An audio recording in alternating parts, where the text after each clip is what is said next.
En vrai, on a tous des envies de pouvoir divin. Et le plus souvent, c'est pas dans des moments de détente qu'on les a.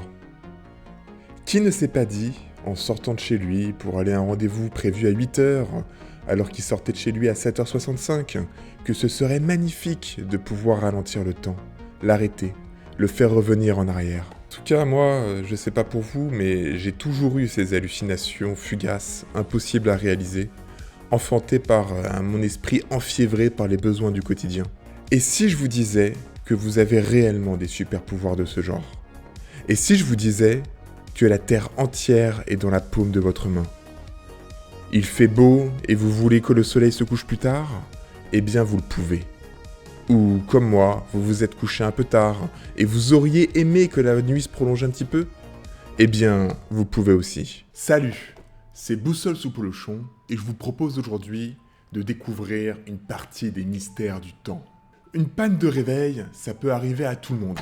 Donc, c'est quoi le plan pour rallonger un petit peu la nuit là? La Terre, j'espère ne rien vous apprendre en vous disant qu'elle tourne. Un peu comme ces patineuses sur glace qui arrivent à faire la toupie plus ou moins vite en fonction de leur posture. Ou encore comme ces plongeurs qui font des sauts périlleux et qui arrivent à tourner plus ou moins vite dans leur salto quand ils se recentrent. Et dès qu'ils ont la bonne orientation, pour le plongeon, hop, ils s'étendent et se stabilisent. Ouais, donc voilà, je vois pas pourquoi la Terre serait pas capable de faire ça. Mais comment ça marche en fait? Avant ça, si la vidéo t'intéresse, n'hésite pas à liker, ou à commenter ce qui t'a plu ou ce qui t'a moins plu, ou même, soyons fous, à t'abonner. Enfin bref, retour à la vidéo. En général, quand on prend un truc qui tourne comme cette toupie, elle perd de l'énergie et finit toujours par ralentir et s'arrêter à cause des frottements. Mais dans le cas de la Terre, qui tourne littéralement dans le vide, on va considérer que ces frottements sont négligeables. Elle conservera toujours la même énergie cinétique. Et on constate un truc. Un objet tournera moins vite si sa masse est excentrée. En revanche, si on la recentre, la vitesse de rotation augmentera. Si je couche la formule globale, c'est ça. Ouah, c'est sûr que ça fait peur cette formule. Mais vous savez, j'avais un prof de sciences qui disait au lycée, un prof de physique, qui disait « La science, c'est comme le sexe, on aime quand ça se durcit ». Je me demande ce qu'il est devenu ce mec d'ailleurs. On va essayer de décrypter ça de manière simple. En gros, EC, c'est l'énergie du système en rotation. On vient de voir que sans frottement, c'est une constante qui ne changera pas. Pour la Terre, vous vous doutez bien que c'est énorme. Plusieurs milliards de joules. Ensuite, sur la partie de droite, ça se complique. Mais en vrai, c'est très simple. On a 3 trucs à remarquer. C'est une corrélation de plusieurs facteurs. D'abord, la masse de l'objet en rotation que je mets en rouge. Ensuite, la taille de l'objet avec le rayon que je mets en jaune. Et enfin, la vitesse de rotation qui est représentée par 2π divisé par le temps qu'il faut pour faire un tour complet que je mets en bleu. En simplifiant l'équation de manière un peu criminelle, on pourra donc dire que la constante est égale à 3 composantes. La masse de l'objet, fois le rayon, et fois la vitesse de rotation. La vitesse de rotation, c'est la vitesse de rotation de la Terre, c'est sur quoi on veut agir. Il va falloir trouver sur quelle variable on peut jouer dans cette équation. Bon, vous allez me dire que l'on peut diminuer la masse de la Terre en envoyant dans l'espace en faisant revenir des grandes quantités de terre. Avant d'appeler Thomas Pesquet, on va peut-être essayer de trouver un autre plan, une autre solution. On va donc devoir considérer la masse comme une constante, comme l'énergie cinétique. Pour faire varier la rotation, il ne nous reste plus qu'une variable, le rayon de l'objet. Et c'est des vasques communicants. Vu que tout est constant, à part ces 2 éléments, quand l'un va augmenter, l'autre doit diminuer, afin de conserver la même énergie.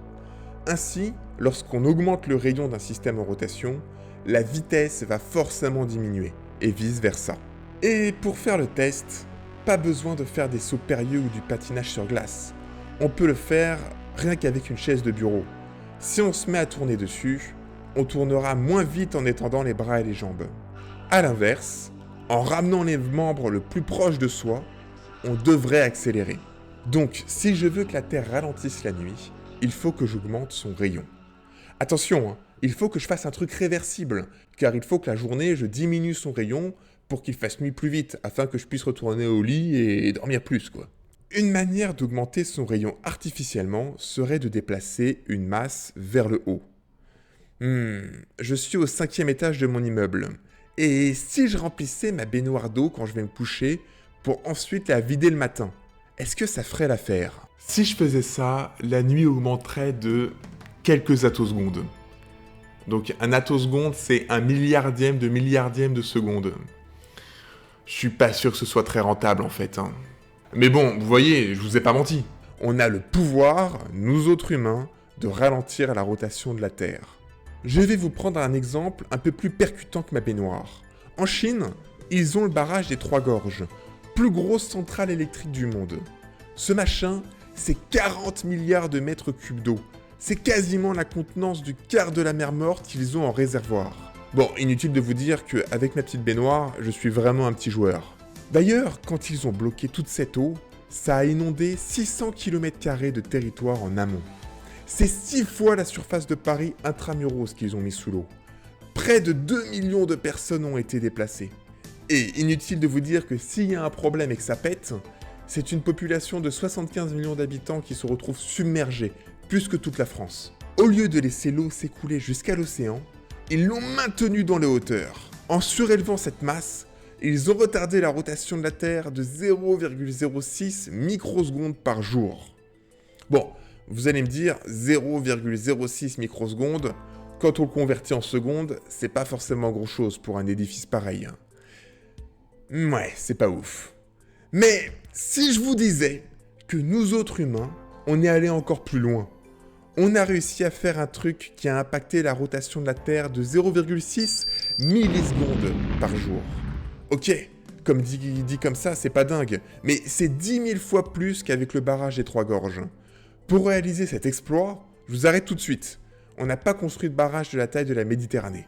Mais si je vous dis fonte des glaces au pôle, ça vous inspire pas quelque chose, hein? Bon, vous connaissez l'histoire, je vais pas vous l'apprendre. CO2, effet de serre, la Terre se réchauffe, la glace fond. Mais elle se trouve où, cette glace? La réponse à cette question a une importance cruciale pour la suite. Eh bien oui, elle se trouve majoritairement aux deux pôles.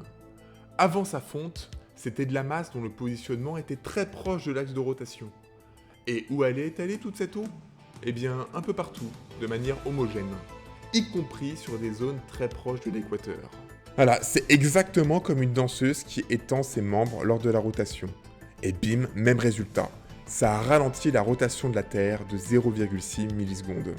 On fait les petits joueurs, nous autres humains. En réalité, c'est surtout les éléments naturels qui ont le plus d'impact sur la durée de la journée.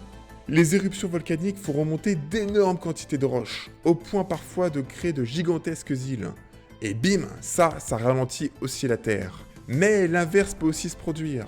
Les séismes peuvent faire vaciller l'axe de rotation de la Terre, rendant sa masse plus ou moins excentrée. Par exemple, le séisme monumental du 11 mars 2011 au Japon, vous savez, celui qui a provoqué le tsunami, géant, et l'accident de Fukushima, eh bien il a ralenti la Terre de 1,8 microsecondes par jour. Les experts ont estimé que le séisme était d'une force telle qu'il a décalé l'axe de rotation de la Terre de quelques dizaines de centimètres. Et ainsi, en termes de masse, la Terre avait un axe de rotation beaucoup plus centré que celui qu'elle avait auparavant.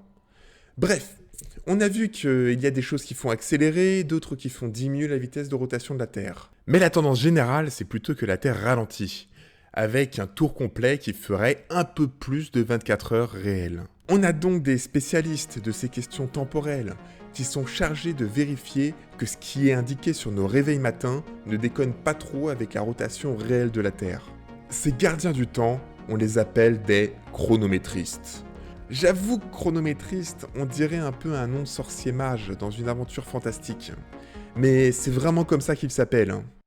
Et ces chronométristes, quand ils voient que la rotation de la Terre cumule un peu trop de retard avec nos montres, ils prennent la décision de rajouter une seconde intercalaire pour attendre que la Terre termine sa rotation habituelle. Donc si vous regardiez votre téléphone par exemple le 30 juin 2015 à minuit, eh bien vous auriez vu une heure étrange. Après 23h59 minutes 59 secondes, il n'aurait pas été minuit, mais 23h59 minutes 60 secondes. On a donc littéralement 1 minute de 61 secondes. Et ça impacte absolument tout. L'horloge mondiale, l'heure sur les smartphones, les satellites, absolument tout. Personne ne s'en rend compte, mais ça existe. Donc si un jour vous vous ennuyez et que vous trouvez que le temps passe très lentement, eh bien vous pouvez toujours lever votre poing rageur vers le ciel et accuser copieusement ces chronométristes chronophages. Blague à part, on parle d'une seconde intercalaire posée par an, en général. Donc évitez de vous servir de cette excuse tous les matins, je pense que ça passera pas. Et tout récemment, ces savants ont été confrontés à un problème de taille. En effet, depuis quelques années, la rotation de la Terre s'est mise à accélérer. Au point qu'une rotation de la Terre, maintenant, elle fait un peu moins de 24 heures. Et ça change tout.